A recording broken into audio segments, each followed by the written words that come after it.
எடப்பாடி பழனிசாமிக்கு எதிராக போர்க்கொடி உயர்த்தியுள்ள அதிமுகவின் மூத்த தலைவர் கே செங்கோட்டையன் அதிமுகவில் பிரிந்து சென்ற தலைவர்கள் அனைவரையும் ஒருங்கிணைக்க வேண்டும், இல்லை என்றால் நாங்களே ஒருங்கிணைப்போம் என்ற ஒரு கெடுவை விதித்திருக்கிறார் எடப்பாடி பழனிசாமிக்கு. இதுவரை பல்வேறு தலைவர்களும் எடப்பாடி பழனிசாமிக்கு பிரிந்தவர்களை இணைக்க வேண்டும் என்ற வேண்டுகோள் விடுத்தார்கள், வழக்குகளை தொடர்ந்தார்கள். ஆனால் எதுவும் பலனளிக்காத நிலையில் செங்கோட்டையனின் இந்த முயற்சி பலனளிக்குமா என்ற சந்தேகம் மற்றும் கேள்வி எழுந்திருக்கிறது தமிழக அரசியல் களத்தில்.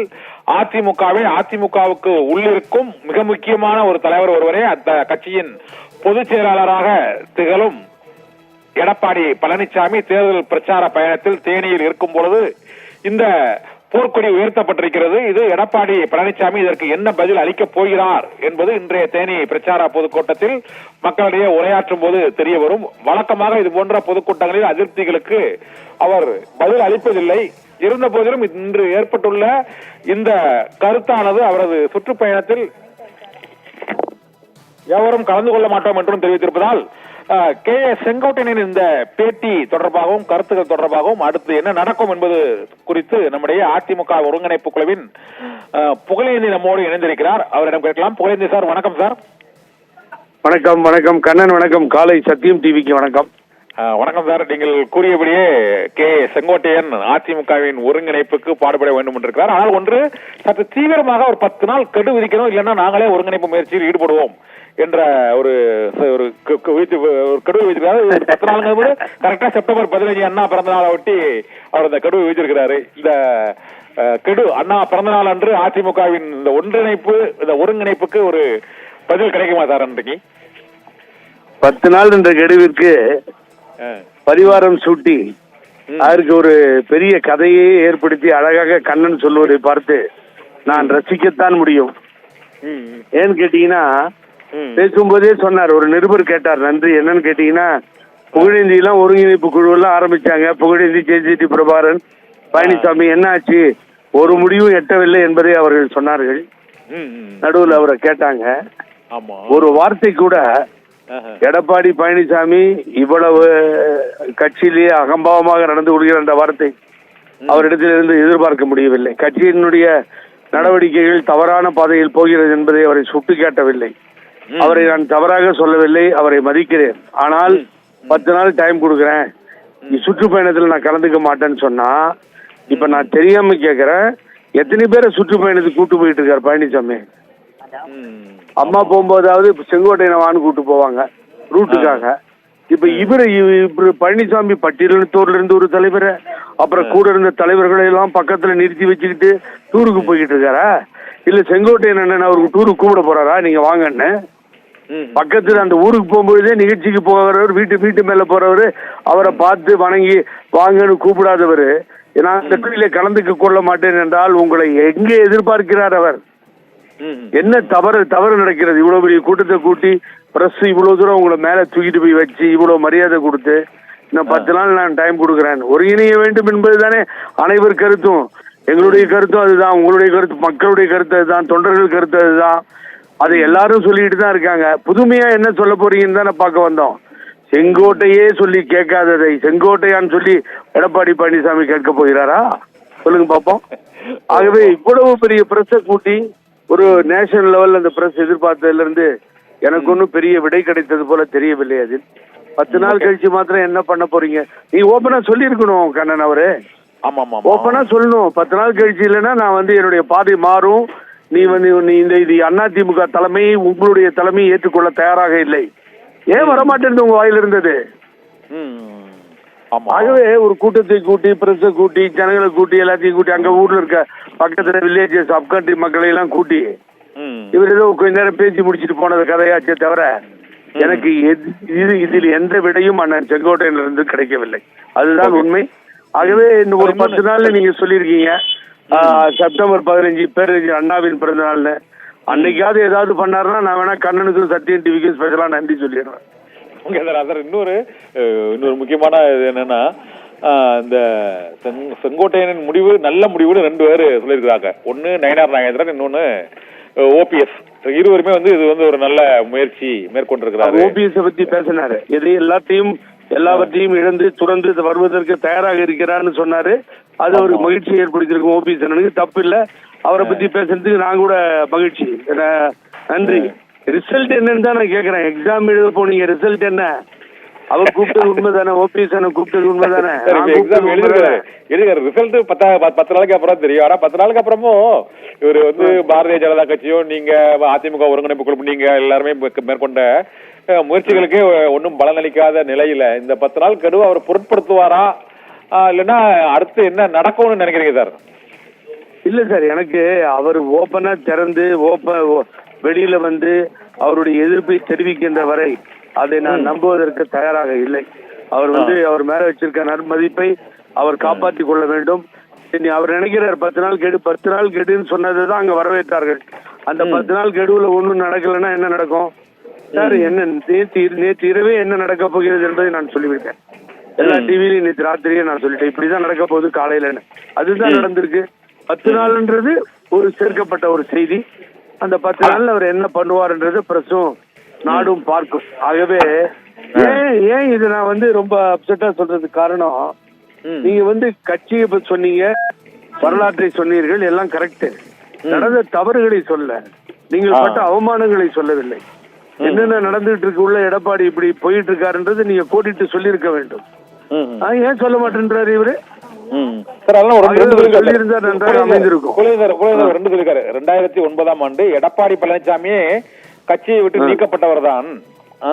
இதே போல எஸ் பி சோமசுந்தரம் உள்ளிட்டவர் வந்து புரட்சி தலைவருக்கு எதிராக ஆளுநரிடமே வந்து அவங்க வந்து புகார் கொடுத்தும் அந்த அவர்களை எல்லாம் வீடுகள் அவர்களை மீண்டும் இணைத்துக் கொண்ட வரலாறு இந்த கட்சிக்கு இருக்கிறது. சொல்றாரு எடப்பாடி பழனிசாமி கட்சி சேதாரம் அப்படிங்கிறாரு. சார் இது எல்லாமே தெரியும். சேதாரம் எவ்வளோ, செய்கூலி எவ்வளோன்றதுல எல்லாருக்கும் தெரியும். நீங்க என்ன முடிவை சொல்லிருக்கீங்க சொல்லுங்க. 10 நாள் கழிச்சு முடிவை சொல்றேன்றீங்க. அதுக்கே இப்படி இவ்வளவு பெரிய ஆர்ப்பரிப்பு? நீங்க வந்து என்ன வார்னிங் பண்ண வேண்டியது என்ன இருக்கு? எல்லாரும் சொல்லியாச்சு சார். சொல்லாதவங்க யார் இருக்காங்க? இப்ப நயினார் நாகேந்திரன் பேர் எடுத்தீங்க, அதுக்குதான் சொன்னேன். செங்கோட்டை சொல்லியே கேட்கவில்லை, செங்கோட்டை என்று சொல்லி கேட்க போகிறாரான். நீங்க அடுத்த சைடு இப்ப என்ன பாக்கணும்னீங்கன்னா அங்கிருந்து என்ன பதில் வருதுன்னு பாக்கணும். அவர் பாருங்க அழகா சொல்லுவாரு. இப்போ எடப்பாடி பழனிசாமி கொடுங்க, வேற ஏதாவது பேசுங்க, அவர்கிட்ட போய் பேசுங்க, அவரெல்லாம் ஒரு கணக்குன்னு எங்கிட்ட பேசாதீங்கன்னு சொல்ல போறாரா இல்லையா பாத்துக்கோங்க. அதுதான் நடக்கும். அவர் யாரையும் மதிப்பதாக இல்லை. இவர் ஏன் டைம் கொடுத்து இது கொடுத்து அதை கொடுத்து ஒரு ஷோ பண்ணிக்கிட்டு இன்னும் 10 நாள் வரைக்கும் நீங்க டிவி தூங்க மாட்டீங்க. ஆர்ப்பரிக்க போகிறார். செப்டம்பர் 15 அண்ணா தொழுகையை கடைபிடித்து அறிவிக்க போகிறார்னு. அவர் மேல எனக்கு ஒன்றும் கோவம் இல்லை. அவர் அண்ணா அறிவிச்சார்தான் மகிழ்ச்சி அடைகின்றவன் நான். ஆகவே பாரதிய ஜனதா கட்சி நயினார் நாகேந்திரன் அவர்கள் சொன்னீங்க, ரொம்ப சந்தோஷம் அவங்க எல்லாத்துக்கும். ஏன்னா இந்த கட்சியை 4-5 உடைச்சிட்டாங்க. எவ்வளவு சீக்கிரம் எப்படிலாம் உடைக்க முடியுமோ அப்படியெல்லாம் அந்த விளையாட்டில் இறங்கி பாரதிய ஜனதா வெற்றியை கண்டு கொண்டிருக்கிறது. நீண்ட காலம் முடியாதது. வேடிக்கையை பார்க்க தான் போகிறார்கள், மக்கள் ஏற்றுக்கொள்ள மாட்டார்கள். ஆகவே இதெல்லாம் இவங்களால முடியாதுன்னு நினைக்கிறீங்களா? பிஜேபியால உடைக்கிறாங்க சார். 2, 3, 4, 5, 6 இந்த கட்சியை உடைச்சு வேடிக்கை பாக்குறாங்க. இப்ப செங்கோட்டை பேட்டி பின்னணிக்கும் பிஜேபி தான் காரணம் சொல்றீங்களா சார்? பிஜேபியோட யாராவது தூண்டி விட்டுருக்கலாம், இப்படி பேசி பாருங்களேன் அப்படின்னு. அவர் கொஞ்சம் அடக்கி வாசிச்சிருக்காரு. அவருக்கு உள்ளூர்ல நிறைய பிரச்சனைகள் இருக்கு சார். ஏதோ ஒரு நண்பர் சொன்னார், அவர் சமூகத்தை சார்ந்தவர்கள் எல்லாம் அவரை விட மாட்டார்கள் என்று சொல்லி. நான் ஜாதி மீது நம்பிக்கை இல்லாதவன். என் தலைவர் அம்மா வழியிலே வந்தவன். அண்ணாவுடைய பள்ளியிலே படித்தவன். தந்தை பெரியாரை தலைவராக கொண்டவன். ஆகவே அதுல எனக்கு நம்பிக்கை இல்லை. ஆனா ராத்திரியெல்லாம் அப்படிதான் சொல்லிட்டு இருந்தாங்க. அவரை முன்கால் வைக்கிறதுக்கு விட மாட்டாங்க சார். அவங்க சமூகத்தை சேர்ந்தவர்கள், கொங்கு பகுதியை சார்ந்தவர்கள். அப்படிதான் போய் முடிஞ்சிருக்கு. இவரு சொல்லி அவர் கேட்க மாட்டாரு சார். நீங்க கொஞ்சம் கூட சீரியஸா எடுத்துக்காதீங்க. செங்கோட்டையன் சொல்லிலாம் பழனிசாமி கேட்க மாட்டார். ஏனென்றால் பழனிசாமி அவமானப்படுத்தியதும் பழனிசாமி இவரை அசிங்கப்படுத்தியதும் நாடறியும். அண்ணன் ஓபிஎஸும் நானும் சேர்ந்து கொண்டு அவர் சொல்லியதை ஆறுதலாக ஏற்றுக்கொண்டு வாழ்த்தலாம், வரவேற்கலாம். அவ்வளவுதான் எங்களால செய்ய முடியும்.